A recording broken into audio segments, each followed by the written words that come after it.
Okay, I'm good to go whenever you guys are. Feeling like a nice and easy night, huh? Yeah, first round like we all expected, and yeah. Yeah. It's just a second Peruvian necktie in UFC history. You're now tied with John Jones and Glover Teixeira for the most submissions in light heavyweight history. Wow. What does just this whole night, that performance mean to you? This one means a lot because this whole entire summer I dedicated of such a hard work in Las Vegas heat, 42 degrees plus Celsius, just working hard, sweating, overtraining, going back, training. MMA is a very unforgiving sport, and you either all in or you don't take a fight, and that's exactly how I did for this one. I scheduled the whole entire program for myself. I stuck to it. I trained when I didn't want to, and I knew all that is going to be for this day right here, and I knew it in my head, and I just wanted to extinguish this game plan. Is that one of the tricks that you kind of have in your bag that maybe people hadn't know or maybe Jimmy wasn't expecting? Yeah, 100%. From now on, I don't know if you can tell, but I got, stronger, and now that I got stronger, I'll be able to apply all those moves that I've been working my whole entire life. So for my next fight, you guys will see some high-level ground pedigree in MMA, and I'm just excited that certain things worked, and I want to work a little bit more on certain things that I felt like slipped out for me, which I'll keep as a secret for next fight. But I'm just very happy that the whole everything worked out. I don't think I've ever seen a Peruvian necktie finish from mount. Is that something you've done in training before? And how certain were you that submission was in? I just there's one thing I look for, and if it's in, it's gonna be in. But the problem was, first of all, Jimmy Crute has a very strong neck, so that kind of helped him a little bit. But I kind of stuck with it, and even though he was trying to roll out of it, I was getting a hold. I still had the grip on his neck, so I just stuck with it. I just kept on it, and it kind of it worked out, But I have a lot more cool tricks from the mount, from side control, from the back, and now that I got a little stronger, I'll be able to apply those things now.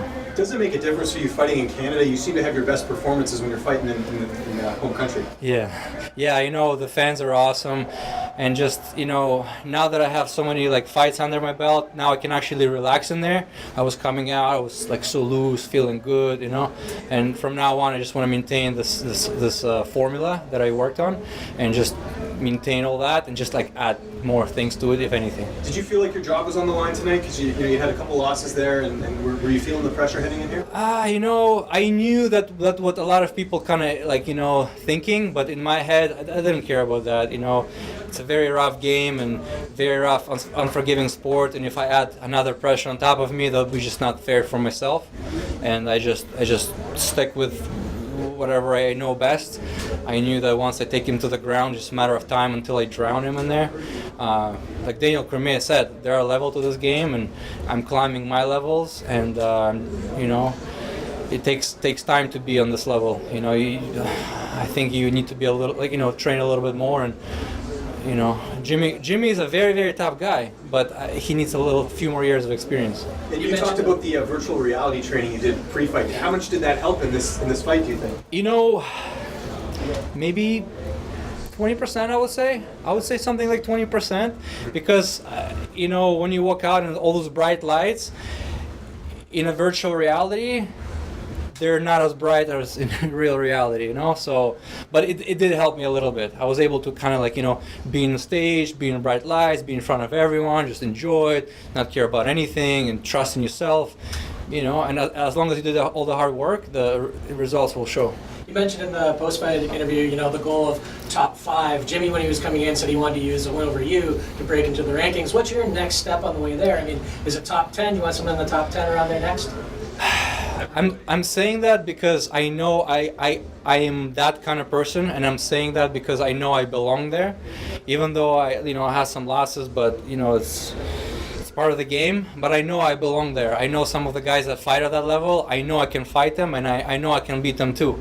So whatever it is, next, Mick Maynard, Dana White, they're in charge, But my task and what I'm going to be doing is getting ready for those fights. Is there any added motivation when a guy comes in and says, "I want to use you to get into the rankings"? Yeah, I kind of once I heard that, I was kind of laughing a little bit, because I knew there are levels to this game, and I knew at that age of, I think, 23 or 24, there's no way he has half of experience I have, there's no way, because I've been training all over the world, and it takes time to reach this technical ability, and On that, your experience versus his, do you think he's just like a bit of a young puppy at this stage, doesn't know his own strength and body, and he's just going to get better and better? It's not like he doesn't know his strength. He's on the right track. He has a really good people behind him. He's on the right track. I like how strongly mental he is. Nice. Bell rings. He's kill or be killed. And guys like that, they reach high potential, So, and he's so young, and he's such a hard worker, and he's pretty big for the weight class. We will see him again. He'll be back. He's legit for sure. Almost exactly 4 years in the UFC. How do you feel like your career's gone so far? It's been ups and downs, but for me the biggest down was when I heard what my wife was going through, and it's just it's weird. I was training, I knew it's everything is fine, but it's something was missing from me. It's I don't know. It was a rough time in my life. I was just mentally I was not there. Where now I feel I don't know. You see me before the fight. Mentally I was there, and from now on, I'm gonna be like this, What did you say to you after the fight? Sorry? You had a chance to speak to your wife after the fight? No, not yet. She's just in a crowd with all my friends. I have some friends and family here from Toronto, and she's just with them. And I just wanted to tell her, just go enjoy, do your thing, and I'll find you guys later.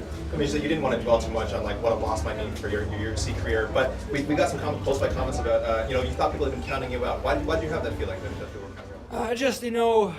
Because sometimes when you lose, it's crazy how it goes. You win and everyone say, "Oh, you're the best, you're this," and then you slip, you have a bad loss, and people just put you under the bus, and I don't think it's fair. I started UFC 4 wins, all submission, or finishes, whatever, and then you have 1 or 2 losses against world class. Best of the best in the world, and I felt people saying, "Oh, you're not as good," But I'll prove you guys. I'll prove all you're wrong. I'll be back. People are going to be talking about this. Now it's going to go the other way again. People are going to be talking about this Peruvian necktie for a long time. Does this give you any bragging rights back? I don't know if you're going back to Extreme Couture to train, but does this give you bragging rights down there? Kind of challenge other guys to top that?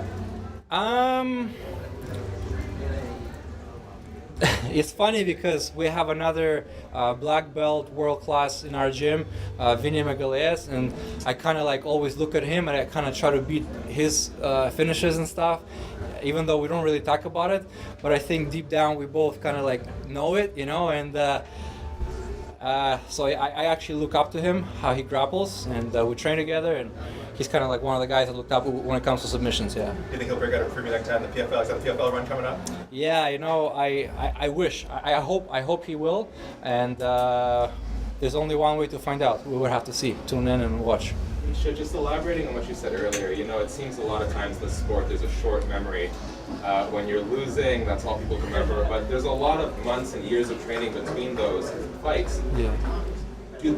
Does that negative opinion ever weigh down on you? Do you feel that when people are saying, "Oh, he's shot, he's done, this is a couple of performances"? You know what? That actually helped me to train even more. When people are saying that, and people want to take picture with somebody who's famous or who just won the fight, I just look at all that and use it as a fuel and go train hard. And I know that one day, I'll be there too. I'm in no rush. I just want to put in the work, and the results will show. Back now to defending your #1 ranking in that Creed virtual reality boxing game? Yeah, but you know what? Right now, nobody even came close. Right now, I have 1,400 combos, and the second place is only 400. Yeah, so I'm far ahead of everyone. But I'll tune in on Monday, see maybe somebody came close or something,